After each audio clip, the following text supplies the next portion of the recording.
Hello friends, this is Sumit and welcome back to my YouTube channel Dear Learner Academy. एक बार फिर से आप सबका डियर लर्नर एकेडमी में स्वागत है। प्यारे साथियों, बहुत ही खुशी की बात है कि एनटीपीसी का एग्ज़ाम डेट अभी फाइनल हो चुका है।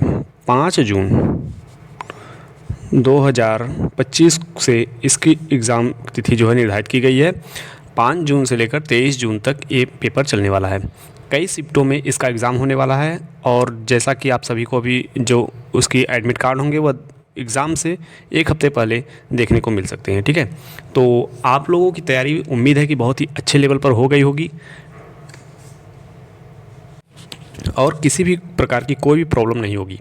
ठीक है, अभी आप लोगों को प्रैक्टिस करने की ज़रूरत है। जो 20 से 25 दिन आप लोगों को बच रहे हैं उसमें आपको प्रैक्टिस लगातार करनी होगी, और ताकि जो भी प्रीवियस ईयर क्वेश्चन अभी नहीं सॉल्व किए हैं उनको दोहरा लीजिए। ठीक है, अगर कर लिए हैं तो दोहरा लीजिए, अगर नहीं किए हैं तो एक बार रिवीजन कर लीजिए, क्योंकि प्रीवियस ईयर क्वेश्चन से रेलवे में लगातार क्वेश्चन बनते रहते हैं।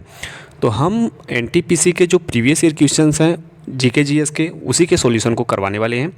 आप लोगों की डिमांड थी कि प्रीवियस ईयर के क्वेश्चन सॉल्व करवा दीजिए, तो जीके जीएस मतलब 50 क्वेश्चंस वहाँ से बनते हैं जीके जीएस से। ठीक है, तो उसी को लेकर आज हम चलने वाले हैं। आज हमारी पहली क्लास है जीके जीएस के। हम 10 से 12 क्लास में सभी टॉपिकों को कवर कर लेंगे। यहाँ से बहुत ही इंपॉर्टेंट है कि यहाँ से क्वेश्चन बार बार रिपीट होते हैं, और मतलब प्रीवियस ईयर को लेकर हम कई सालों के क्वेश्चंस को सॉल्व करेंगे। ठीक है, तो चलिए बिना किसी देरी के हम स्टार्ट करते हैं। अभी तो फ़िलहाल आपसे बस इतना ही अनुरोध है कि यदि आप चैनल पर नए हैं तो चैनल को शेयर कर दीजिए, सब्सक्राइब कर लीजिए, और यदि आपको वीडियो पसंद आ रही है तो उसे लाइक कर दीजिए। ठीक है, यदि कोई डाउट्स आपके रह जा रहे हैं तो आप हमें कमेंट बॉक्स में पूछ सकते हैं। हमारी पूरी टीम आपका पूरा सहयोग करेगी आपके डाउट्स को दूर करने के लिए। तो चलिए बिना किसी देरी के हम स्टार्ट करते हैं। आरआरबी एनटीपीसी 28/3/2016 के फर्स्ट शिफ्ट में पूछा गया यह प्रश्न है। इसमें कह रहा है कि प्रसिद्ध कौरले बौद्ध गुफाएं कहाँ पर स्थित थी, तो महाराष्ट्र में। ठीक है, ये पूछा गया था। प्रसिद्ध कौरले बौद्ध गुफाएं कहाँ पर स्थित थी, महाराष्ट्र में। मध्यकालीन भारत इतिहास की बात करें तो यहाँ से पूछा गया था कि चार मीनार का निर्माण कुतुब शाही राजवंश के शासक सुल्तान मोहम्मद कुली कुतुब शाह ने की थी। ठीक है, इसमें पूछा गया था कि चार मीनार का निर्माण किसने किया था, कुतुब शाही राजवंश के शासक सुल्तान मोहम्मद कुली कुतुब शाह इसने किया था। ठीक है, आगे चलते हैं। आगे आपका कह रहा है कि कोणार्क मंदिर का निर्माता नरसिंह देव वर्मन प्रथम को माना जाता है। ठीक, कोणार्क मंदिर के निर्माता कौन थे, नरसिंह देव वर्मन प्रथम।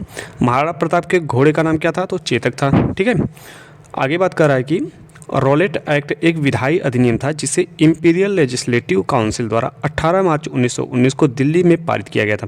अगर पूछ दिया गया कि रॉलेट एक्ट कैसा अधिनियम था और इसे किसके द्वारा पारित किया गया था, तो आप कहेंगे कि रॉलेट एक्ट एक विधायी अधिनियम था जिसे इंपीरियल लेजिस्लेटिव काउंसिल द्वारा 18 मार्च 1919 को दिल्ली में पारित किया गया था। ठीक है, किसके द्वारा पारित किया गया था, इंपीरियल लेजिस्लेटिव काउंसिल द्वारा। आगे चलते हैं।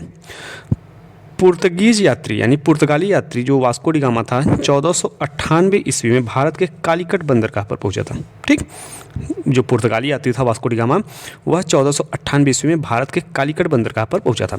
आगे चलते हैं। आगे कह रहा है कि करो या मरो का नारा किसने दिया था, तो महात्मा गांधी ने करो या मरो का नारा दिया था। अरोड़ा आसफ अली को मुंबई में भारतीय राष्ट्रीय कांग्रेस का ध्वज फहराने के लिए याद किया जाता है। अरोड़ा आसफ अली को मुंबई में भारतीय राष्ट्रीय कांग्रेस का ध्वज फहराने के लिए याद किया जाता है। यानी कह दिया जाए कि यदि मुंबई में भारतीय राष्ट्रीय कांग्रेस का ध्वज फहराने के लिए किसे याद किया जाता है, तो अरोड़ा आसफ अली को। ठीक है, भौतिक भूगोल से बात करें तो यहाँ से क्वेश्चन आए थे। मंगल ग्रह के दो उपग्रह कौन कौन से हैं, फोबोस और डिमोस। ठीक है, मंगल ग्रह के दो उपग्रह कौन कौन से हैं, फोबोस और डिमोस। सुनामी समुद्र तल में भूकंप आने के परिणामस्वरूप जल की विशाल मात्रा के विस्थापन के कारण जलाशय या समुद्र में उत्पन्न होने वाली तरंग लहरों की श्रृंखला है। ठीक है, सुनामी जो क्या है, समुद्र तल में भूकंप आने के परिणामस्वरूप जल की विशाल मात्रा के विस्थापन के कारण जलाशय या समुद्र में उत्पन्न होने वाले लहरों की श्रृंखला है। ठीक है, ये है सुनामी। आगे देखते हैं। आगे कह रहा है कि भारत का भूगोल से क्वेश्चन आए थे। थार के मरुस्थल से संलग्न वह मरुस्थल जो पाकिस्तान में स्थित है थार के रूप में जाना जाता है। थार के मरुस्थल से संलग्न वह मरुस्थल जो पाकिस्तान में स्थित है थार के नाम से जाना जाता है। किस नाम से जाना जाता है, थार के नाम से। साइप्रस की राजधानी निकोसिया है। ठीक, राजधानी से भी क्वेश्चन बने थे। साइप्रस की राजधानी क्या है? निकोसिया। राज्यपाल किसी राज्य का प्रमुख कार्यकारी अध्यक्ष होता है। प्रमुख कार्यकारी अध्यक्ष कौन होता है? किसी भी राज्य का प्रमुख कार्यकारी अध्यक्ष कौन होता है? तो आप कहेंगे क्या? राज्यपाल होता है। आगे चलते हैं। आगे दिया गया है क्या? हमारी आंखों में लेंस का कार्य आंखों की फोकस दूरी में परिवर्तन करना होता है। अगर बात करें कि आंखों में लेंस का क्या कार्य होता है, तो आंखों की फोकस दूरी में परिवर्तन करना होता है। ठीक है, आंखों में लेंस का क्या कार्य होता है? तो कहेंगे कि आंखों की फोकस दूरी को परिवर्तन करने में होता है। थर्मोस्कोप का आविष्कार किसने किया था? तो गैलीलियो ने किया था। तरंग की आवृत्ति में वृद्धि होने पर इसके तरंग दैर्ध्य में क्या होती है? कमी हो जाती है। तरंग की आवृत्ति अगर यदि बढ़ेगी या वृद्धि करेगी तो इसके तरंग दैर्ध्य में क्या होगी? कमी होगी। आगे कह रहा है कि किसी तत्व के परमाणु भार की तुलना कार्बन तत्व के परमाणु भार से की जाती है। ठीक है, यदि किसी तत्व के परमाणु भार की तुलना करनी है तो किससे करेंगे? कार्बन तत्व के परमाणु भार से करेंगे। आगे चलते हैं। अगला प्रश्न दिया गया है क्या? मीथेन गैस मार्स गैस के रूप में जाना जाता है। मीथेन गैस किस रूप में जाना जाता है? मार्स गैस के रूप में जाना जाता है। मार्स गैस हाइड्रोजन सल्फाइड और कार्बन डाइऑक्साइड का अल्प संयोजन भी है। ठीक, ये बात आप याद रखिएगा कि मीथेन गैस जो है मार्स गैस के रूप में जाना जाता है। मीथेन गैस मार्स गैस के रूप में जाना जाता है। अब जो मार्स गैस है वो हाइड्रोजन सल्फाइड और कार्बन डाइऑक्साइड का अल्प संयोजन है। आगे चलते हैं। आगे दिया गया है क्या? पेनिसिलिन की खोज किसने की थी? तो अलेक्जेंडर फ्लेमिंग ने की थी पेनिसिलिन की खोज। रक्त का वहन करने वाली धमनियाँ ऑक्सीजन से संपूरित होती हैं। ठीक है, उसमें क्या भरा होता है? ऑक्सीजन भरा होता है। ठीक है, जो रक्त को ले जाती हैं उस धमनी में क्या भरा होता है? ऑक्सीजन भरा होता है। प्रोटोजोआ बिना कोशिका भित्तियों वाला एक नॉन फोटोट्रॉफिक यूनिसेलर यूकैरियोटिक सूक्ष्मजीव है। प्रोटोजोआ कैसा जीव है? प्रोटोजोआ बिना कोशिका भित्ति वाला, मतलब इसमें कोशिका भित्ति नहीं होती है, एक नॉन फोटोट्रॉफिक यूनिसेलर यूकैरियोटिक सूक्ष्मजीव है। ठीक, यानी प्रोटोजोआ में कोशिका भित्ति नहीं पाई जाती है। अतीत में पाए गए जंतुओं, पौधों और अन्य सूक्ष्मजीवों का परिरक्षित अवशेष या चिन्ह जीवाश्म कहलाता है। ठीक, जीवाश्म किसे कहते हैं? कह सकते हैं कि जो पुराने समय में जीव जंतु के अति सूक्ष्म अवशेष पाए जाते हैं उसे ही जीवाश्म कहते हैं। आगे चलते हैं। कंप्यूटर से जो क्वेश्चन बने थे उसमें क्या कह रहा है कि एक्सटर्नल हार्ड ड्राइव, कीबोर्ड और कॉम्पैक्ट डिस्क कंप्यूटर से संबंधित है। ठीक, इसमें से कुछ नाम दिए गए होंगे, उसमें से बोला गया होगा कि ये किससे संबंधित है, तो ये सब कंप्यूटर से संबंधित है। एक्सटर्नल हार्ड ड्राइव, कीबोर्ड और कॉम्पैक्ट डिस्क कंप्यूटर। हैकर वह व्यक्ति है जो अनाधिकृत रूप से डाटा को एक्सेस करने के लिए कंप्यूटर का प्रयोग करता है। ठीक, हैकर किसे कहते हैं? वह व्यक्ति जो अनाधिकृत मतलब गैर कानूनी तरीके से डाटा को एक्सेस करने के लिए कंप्यूटर का प्रयोग करता है उसे हम क्या कहते हैं? हैकर कहते हैं। अगर बात करें कि 1 गीगाबाइट कितने बराबर होता है, तो 1 गीगाबाइट जो होता है वो आपका 10 लाख किलोबाइट के बराबर होता है। आगे चलते हैं। गीगाबाइट डिजिटल यूनिट की इकाई है। सक्सेस टिप में मतलब इंपॉर्टेंट में दे दिया गया है क्या? गीगाबाइट जो है डिजिटल यूनिट की इकाई है। आगे देखते हैं। हमारे चंद्रमा की परिक्रमा करने वाला प्रथम उपग्रह लूना 10 था। कौन था? लूना 10। चंद्रमा की परिक्रमा करने वाला प्रथम उपग्रह कौन था? लूना 10। चंद्रमा की परिक्रमा करने वाला प्रथम ग्रह कौन था? लूना 10। आगे चलते हैं। दाम्बुला का स्वर्ण श्रीलंका के कैंडी में स्थित है। दाम्बुला का स्वर्ण कहाँ पर स्थित है? श्रीलंका के कैंडी में स्थित है। दाम्बुला का स्वर्ण श्रीलंका के कैंडी में। अमेरिका के पूर्व पेशेवर मुक्केबाज इवांडर होलीफील्ड को द रियल डील के उपनाम से जाना जाता है। अमेरिका के जो पूर्व पेशेवर मुक्केबाज हैं इवांडर होलीफील्ड को द रियल डील के उपनाम से जाना जाता है। ठीक है, आगे चलते हैं। कडम्बलेश्वरी भारोत्तोलन खेल से संबंधित है। कडम्बलेश्वरी किससे संबंधित है? भारोत्तोलन खेल से। विश्व क्षय रोग दिवस कब मनाया जाता है? तो 24 मार्च को मनाया जाता है। दिवस से भी क्वेश्चन पूछे गए हैं। विश्व क्षय रोग कब मनाया जाता है? 24 मार्च को। प्रथम अंतर्राष्ट्रीय क्रिकेट मैच अमेरिका और कनाडा के मध्य न्यूयॉर्क में 1844 में खेला गया था। इसमें दिया गया है क्या? प्रथम अंतर्राष्ट्रीय क्रिकेट मैच अमेरिका और कनाडा के मध्य कहाँ पर खेला गया था? 1844 में खेला गया था। प्रथम अंतर्राष्ट्रीय क्रिकेट मैच की बात करें तो अमेरिका और कनाडा के बीच। ठीक है, कहाँ पर खेला गया था? न्यूयॉर्क में खेला गया था। कितने सन में? 1844 में। आगे देखते हैं। ये प्रश्न है आपका RRB NTPC graduate level CBT परीक्षा, यानी तिथि है इसकी 28/3/2016 सेकेंड शिफ्ट की। प्राचीन भारत के इतिहास से पूछा गया है प्रश्न। अजंता और एलोरा की गुफाएं महाराष्ट्र राज्य में स्थित हैं। देखिए प्रश्न ये फिर दोबारा रिपीट कर दिया गया, पहले भी शिफ्ट में पूछा गया था, दूसरे शिफ्ट में भी। गौतम बुद्ध ने बोधगया में निरंजना नदी के किनारे तथा एक पीपल वृक्ष के नीचे ज्ञान की प्राप्ति की थी। कहाँ पर? निरंजना नदी के किनारे एक पीपल वृक्ष के नीचे, ठीक है, गौतम बुद्ध ने ज्ञान की प्राप्ति की थी बोधगया में। कहाँ पर? बोधगया में। आगे देखते हैं, आगे दिया गया है क्या, आधुनिक भारत के इतिहास से स्वतंत्र भारत का प्रथम भारतीय गवर्नर जनरल राजाजी यानी सी राजगोपालाचारी थे। ठीक है, स्वतंत्र भारत के प्रथम भारतीय गवर्नर कौन थे? सी राजगोपालाचारी। स्वतंत्र भारत के प्रथम भारतीय गवर्नर सी राजगोपालाचारी। गैनीमीड नामक चंद्रमा वाले ग्रह का नाम बृहस्पति है। गैनीमीड नामक चंद्रमा वाले ग्रह का नाम क्या है? बृहस्पति। बृहस्पति को किस नाम से जाना जाता है? गैनीमीड के नाम से जाना जाता है। आगे देखते हैं, आगे दिया गया है क्या, सौर मंडल का सबसे छोटा ग्रह कौन सा है? तो आप कहेंगे बुध है। सौर मंडल का सबसे छोटा ग्रह बुध है। महत्वपूर्ण तथ्य, शुक्र ग्रह पृथ्वी के व्यास का लगभग 38% और सूर्य का सबसे निकटतम ग्रह है। शुक्र ग्रह जो है वह सूर्य का सबसे निकटतम ग्रह है और पृथ्वी के व्यास का लगभग 38% है। ठीक है, ब्रह्मांड में सर्वाधिक प्रचुर मात्रा में पाया जाने वाला दूसरा तत्व जो है वह आपका कौन सा है? हीलियम है। जो ब्रह्मांड में सर्वाधिक मात्रा में पाया जाने वाला यानी प्रचुर मात्रा में पाया जाने वाला सबसे बड़ा तत्व कौन सा है? वह आपका है हीलियम। भारत का सबसे पुराना और विश्व का चौथा सबसे पुराना बांध ग्रैंड एनिकट यानी कल्लनई बांध है। ठीक है, आप कह सकते हैं कल्लनई बांध जो है वह भारत का सबसे पुराना और विश्व का चौथा सबसे पुराना बांध है। ठीक, भारत का सबसे पुराना और विश्व का चौथा सबसे पुराना बांध कौन सा है? ग्रैंड एनिकट यानी कल्लनई बांध। ठीक है, आगे देखते हैं, आगे दिया गया क्या, द्रविड़ मुनेत्र कड़गम यानी डीएमके पार्टी की स्थापना सीजी रामचंद्रन ने की थी। डीएमके पार्टी की स्थापना किसने की थी? सीजी रामचंद्रन ने की थी। डीएमके पार्टी की स्थापना किसने की थी? सीजी रामचंद्रन ने की थी। अब इसके बारे में देख लेते हैं। पेरियार की अध्यक्षता में गठित द्रविड़ार कड़गम यानी जिसे 1944 तक जस्टिस पार्टी के रूप में जाना जाता था से अलग होने के बाद डीएमके पार्टी की स्थापना CN अन्नादुरै द्वारा 1949 में की गई थी। ठीक है, यह किससे अलग हुई थी? तो ये द्रविड़ार कड़गम से अलग हुई थी। ठीक है, याद रखिएगा कि द्रविड़ मुनेत्र कड़गम यानी डीएमके पार्टी की स्थापना किसने की थी? CG रामचंद्रन ने की थी। आगे देखते हैं, आगे दिया गया है क्या, विद्युत आवेश का एसआई मात्रक क्या होता है? कूलाम होता है। ठीक, विद्युत आवेश का एसआई मात्रक कूलाम होता है। पानी के नीचे विद्यमान वस्तुओं का पता लगाने के लिए सोनार यंत्र का प्रयोग करते हैं। ठीक है, उत्तोलक पर विद्यमान वह बिंदु जो गति नहीं करता क्या कहलाता है? आलंब कहलाता है।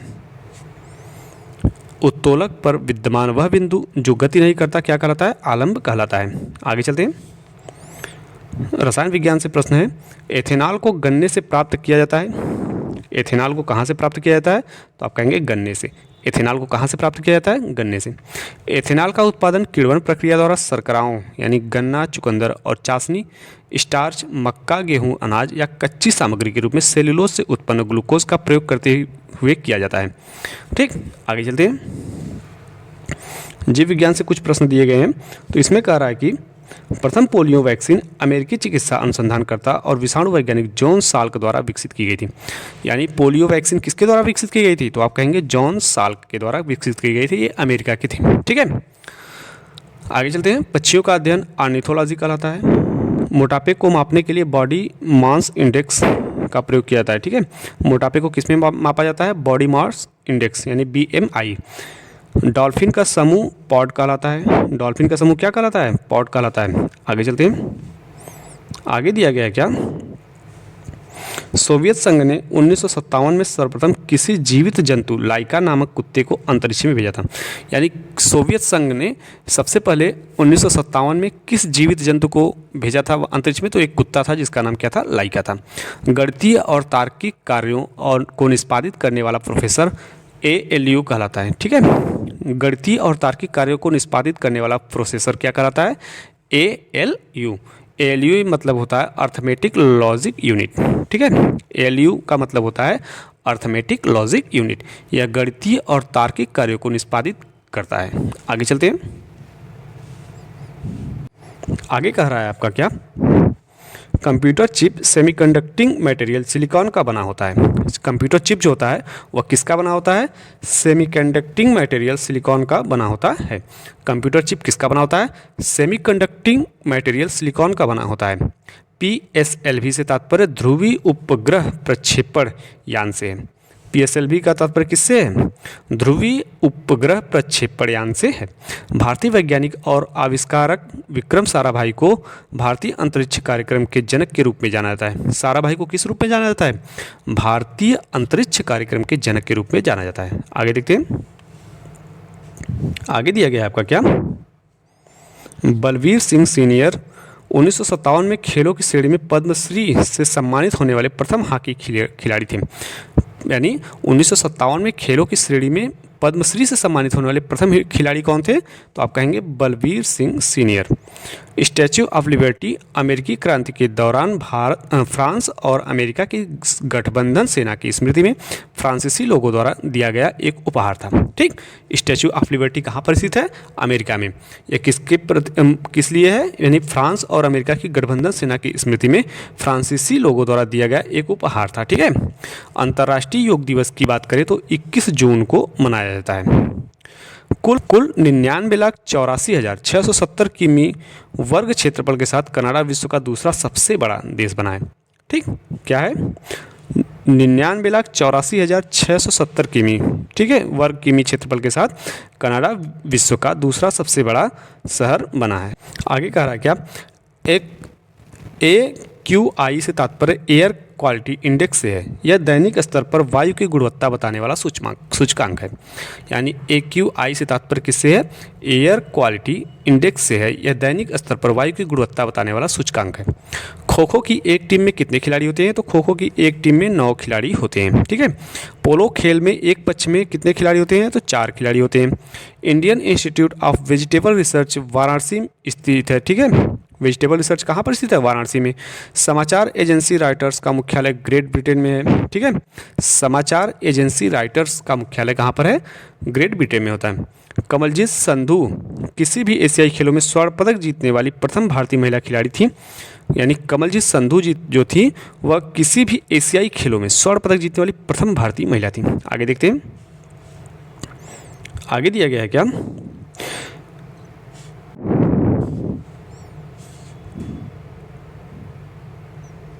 दो सेट समाप्त हो चुके हैं। अब हम चलते हैं अपने अगले सेट की तरफ, यानी थर्ड शिफ्ट का पेपर जो था 28/3/2016 का थर्ड शिफ्ट में यहाँ पर पूछा गया था कि भास्कर एक भारतीय गणितज्ञ थे। भास्कर कौन थे? एक भारतीय गणितज्ञ थे। ठीक है। भास्कर कौन थे? एक भारतीय गणितज्ञ थे।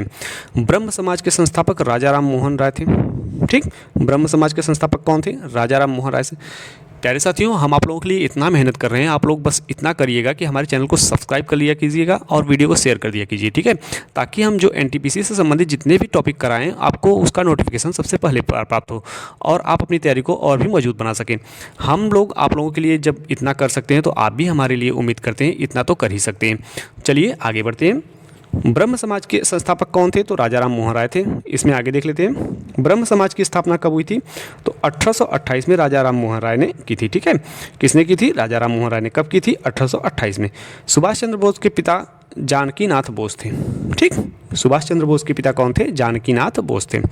चिकनी मिट्टी का न्यूनतम छिद्रयुक्त होता है। चिकनी मिट्टी न्यूनतम छिद्रयुक्त होती है। ठीक है, चिकनी मिट्टी जो होती है वह न्यूनतम छिद्रयुक्त होती है। आगे देखते हैं, दिया गया है क्या, विषुव पृथ्वी की वह स्थिति है जब सूर्य की किरणें विषुवत रेखा पर लंबवत पड़ती हैं और सर्वत्र दिन एवं रात बराबर होते हैं। मैरियाना ट्रेंच प्रशांत महासागर में स्थित है। मैरियाना ट्रेंच कहाँ पर स्थित है? प्रशांत महासागर में स्थित है। मैरियाना ट्रेंच प्रशांत महासागर, मैरियाना ट्रेंच प्रशांत महासागर। पृथ्वी का जल चक्र सूर्य द्वारा संचालित होता है। पृथ्वी का जल चक्र किसके द्वारा संचालित होता है? तो सूर्य के द्वारा संचालित होता है। आगे देखते हैं, अगला कह रहा है कि केवलादेव राष्ट्रीय उद्यान को पूर्व में भरतपुर पक्षी अभयारण्य के रूप में जाना जाता है। केवलादेव राष्ट्रीय उद्यान को किस रूप में जाना जाता है?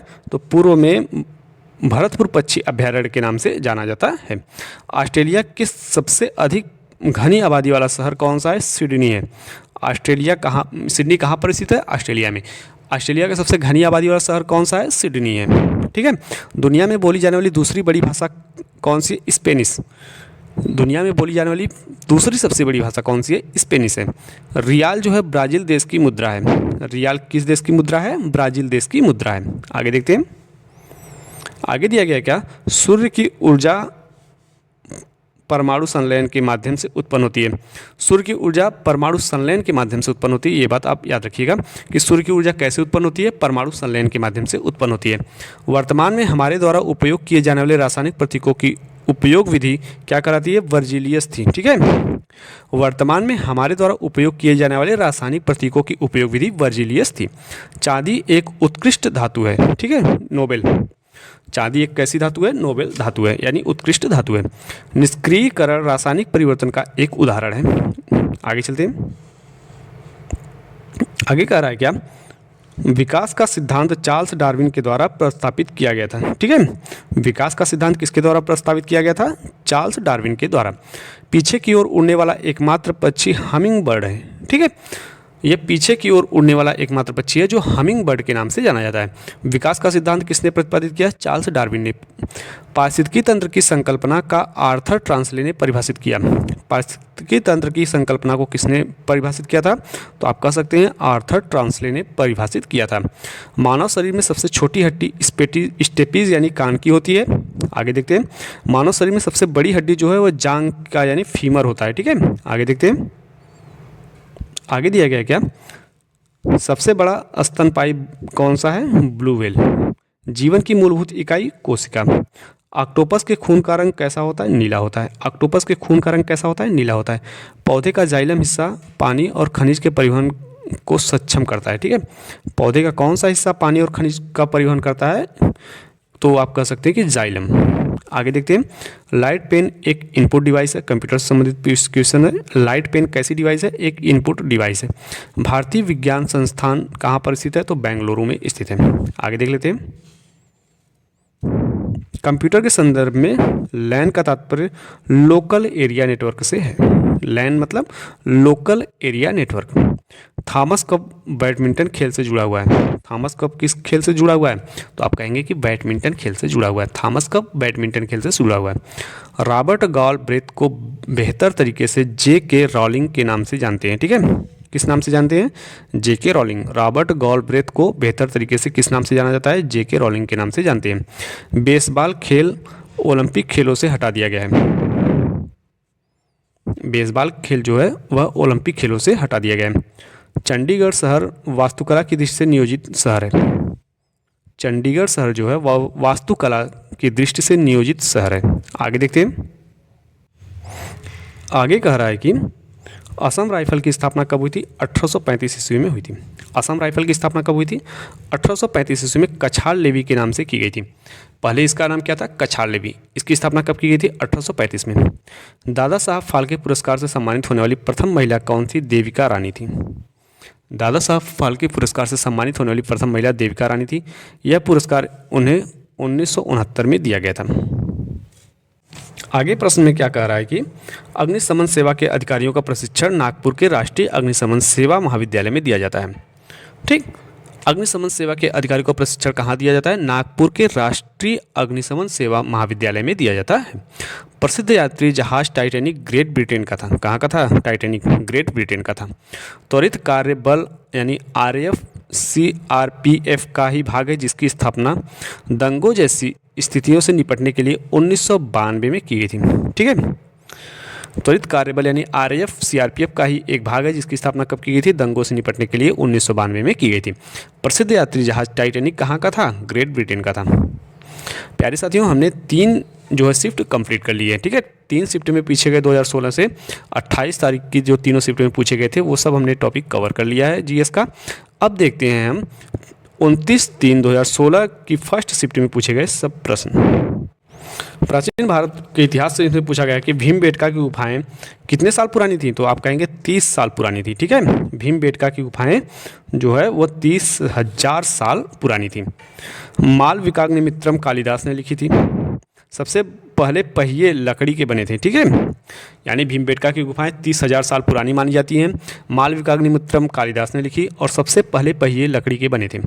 सबसे पहले पहिए का उपयोग कब किया गया था, तो नवपाषाण काल में किया गया था। सबसे पहले पहिए का उपयोग कब किया गया था, नवपाषाण काल में किया गया था। कामरूप का प्राचीन साम्राज्य कहाँ पर है, असम राज्य में मौजूद था। कामरूप का प्राचीन साम्राज्य असम राज्य में मौजूद था। अमरकोश प्राचीन संस्कृत शब्दकोश है। अमरकोश जो है वो कैसा शब्द है, प्राचीन संस्कृत शब्दकोश है। आगे देखते हैं, अमरकोश जो है अमर सिंह द्वारा रचित पुस्तक है। अमर सिंह चंद्रगुप्त द्वितीय के दरबार में 9 रत्नों में से एक थे। ठीक। चंद्रशेखर सीमा सितारों पर लागू होती है। चंद्रशेखर सीमा कहाँ पर लागू होती है? तो सितारों पर लागू होती है। आगे देख लेते हैं। आगे कह रहा है कि सौर द्रव्यमान या सूर्य के द्रव्यमान के 1.44 गुना की अधिकतम सीमा को चंद्रशेखर सीमा के नाम से जाना जाता है। ज्वालामुखी विस्फोट की घटना भूकंप के कारण बनती है। ज्वालामुखी विस्फोट की घटना किसके कारण बनती है? तो आप कहेंगे ज्वालामुखी विस्फोट की घटना जो है भूकंप के कारण बनती है। सूर्य की रोशनी को उसके संघटक रंगों में अपवर्तन विभाजित कर सकता है। ठीक। सूर्य की रोशनी को उसके संघटक रंगों में कौन विभाजित कर सकता है? अपवर्तन। मतलब सूर्य की रोशनी को अलग अलग रंगों में निरूपित करना अपवर्तन कहलाता है। आगे देखते हैं। किसी माध्यम का अपवर्तनांक भिन्न भिन्न रंग के प्रकाश के लिए भिन्न भिन्न होता है। शब्द रडार यानी radio detection and ragging, radio detection and ragging यानी रडार से व्युत्पन्न है। शब्द रडार जो है रेडियो डिटेक्शन एंड रैगिंग से व्युत्पन्न यानी उत्पन्न है। ज्यामिति का जनक यूक्लिड को कहा जाता है। किसको कहा जाता है? ज्यामिति का जनक। तो आप कहेंगे यूक्लिड को कहा जाता है। आगे देखते हैं। ग्राफीन कार्बन का अपर रूप है। ग्राफीन जो है वह कार्बन का अपर रूप होता है। प्रोटीन कणों में सकारात्मक आवेश होता है। किसमें सकारात्मक आवेश होता है? तो प्रोटीन कणों में सकारात्मक आवेश होता है। ग्राफीन जो है कार्बन का अपर रूप होता है। प्रोटीन कणों में सकारात्मक आवेश होता है। लीमर मेडगास्कर में पाया जाने वाला एक जानवर है। ठीक है। लीमर जो है वह मेडगास्कर में पाया जाने वाला कैसा एक जानवर है? आगे देखते हैं। जीका वायरस मच्छर द्वारा मनुष्य में संचारित होता है। ठीक। जीका वायरस की बात करें तो ये किसके द्वारा मनुष्य में संचारित होता है? तो मच्छर द्वारा। कार्बन डाइऑक्साइड के कारण ग्रीन हाउस प्रभाव बढ़ता है। कार्बन किसके कारण ग्रीन हाउस प्रभाव बढ़ता है? तो कार्बन डाइऑक्साइड के कारण ग्रीन हाउस प्रभाव बढ़ता है। प्रकाश संश्लेषण प्रक्रिया द्वारा पौधे कार्बन डाइऑक्साइड के वातावरण को हटाते हैं। प्रकाश संश्लेषण प्रक्रिया द्वारा पौधे कार्बन डाइऑक्साइड के वातावरण को हटाते हैं। डीपीटी वैक्सीन में पी जो होता है पेर्टुसिस को संदर्भित करता है। डीपीटी वैक्सीन में जो पी होता है वह किसको संदर्भित करता है? पेर्टुसिस को संदर्भित करता है। सहस्त्रपाद के अधिकतम पैर होते हैं। किसके अधिकतम पैर होते हैं? तो सहस्त्रपाद के अधिकतम पैर होते हैं। अदरक जो है प्रकंद का एक उदाहरण है। ठीक। अदरक प्रकंद का एक उदाहरण है। युगामी स्वाद का प्रकार है। ठीक। युगामी किसका प्रकार है? स्वाद का प्रकार है। आगे देखते हैं। प्रदूषण में सूचकांक एसपीएम का पूर्ण रूप यानी सस्पेंडेड पार्टिकुलेट मैटर। एसपीएम का फुल फॉर्म क्या होता है? Suspended particulate matter. प्रदूषण में सूचकांक एसपीएम का पूर्ण रूप क्या होता है? Suspended particulate matter. बर्लिन की दीवार को 1989 में ध्वस्त किया गया था। बर्लिन की दीवार को कब ध्वस्त किया गया था? तो आप कहेंगे कि 1989 में ध्वस्त किया गया था। रिगमंड फ्रायड एक प्रमुख मनोवैज्ञानिक थे। ठीक है। रिगमंड फ्रायड जो थे वह एक प्रमुख मनोवैज्ञानिक थे। Time person of the year 2016 अमेरिकी राष्ट्रपति डोनाल्ड ट्रंप को घोषित किया गया था। ठीक है। Time person of the year 2016 जो है अमेरिकी राष्ट्रपति डोनाल्ड ट्रंप को घोषित किया गया था। फिलहाल इस समय अमेरिका के राष्ट्रपति जो हैं वह डोनाल्ड ट्रंप हैं। उन्होंने ही ऑपरेशन सिंदूर जो पाकिस्तान के खिलाफ चल रहा था उसको रुकवाया है। उस मतलब सीज फायर लागू करवाया पाकिस्तान और इंडिया के बीच में। आगे देखते हैं। आगे कह रहा है कि 2028 को ग्रीष्मकालीन ओलंपिक का आयोजन लॉस एंजिल्स यानी अमेरिका में होगा। ठीक है। 2028 का जो ग्रीष्मकालीन ओलंपिक का आयोजन कहाँ पर होगा? लॉस एंजिल्स यानी अमेरिका में होगा। रोजर फेडरर टेनिस खिलाड़ी ने अधिकतम ग्रैंड स्लैम खिताब जीते हैं। रोजर फेडरर कहाँ के? स्विट्जरलैंड का खिलाड़ी है जो टेनिस खिलाड़ी है और अधिकतम ग्रैंड स्लैम खिताब जीते हैं। Leonardo da Vinci the last सपर और मोनालिसा नामक अमर चित्रों के रचयिता के कारण प्रसिद्ध हैं। ठीक है। लियोनार्डो दा विंची किसके लिए प्रसिद्ध हैं? द लास्ट सपर और मोनालिसा नामक अमर चित्रों की रचयिता के लिए प्रसिद्ध हैं।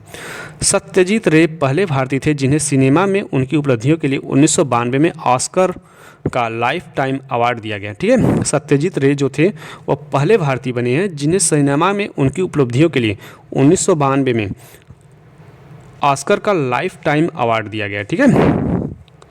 माइकल फेल्प्स ने ओलंपिक खेलों में सर्वाधिक स्वर्ण पदक जीते हैं। माइकल फेल्प्स जो हैं वह ओलंपिक में सर्वाधिक स्वर्ण पदक जीते हैं। आगे देखते हैं। प्यारे साथियों, आज हमने 4 सेट के जो क्वेश्चंस आपको डिस्कस किए हैं। उम्मीद है कि आप लोगों को ये क्वेश्चंस अच्छे लगे होंगे, यानी हमारे द्वारा बताए गए अनुभव आपसे हम साझा कर रहे हैं तो अच्छे ही समझ में आए होंगे। ठीक है, यदि आपके कोई डाउट्स रह जा रहे हैं, आप किसी टॉपिक पर वीडियो चाहते हैं तो आप हमें कमेंट बॉक्स में बता सकते हैं। हमारी पूरी टीम आपका पूरा सहयोग करेगी आपके डाउट्स को दूर करने के लिए और आपसे लगातार बने रहने के लिए। चलिए, हम लोग अपनी तैयारी को और भी आगे बढ़ाएंगे। अगली वीडियो हम कल 9 बजे फिर लेकर आएंगे। आपको वीडियो कैसी लगी ये आप हमें कमेंट बॉक्स में बताइएगा, और यदि कोई डाउट्स रह जा रहा है तो आप हमें कमेंट बॉक्स में भी पूछ सकते हैं। ठीक है, हमारी पूरी टीम आपका पूरा सहयोग करेगी। चलिए फिर मिलते हैं, तब तक के लिए धन्यवाद।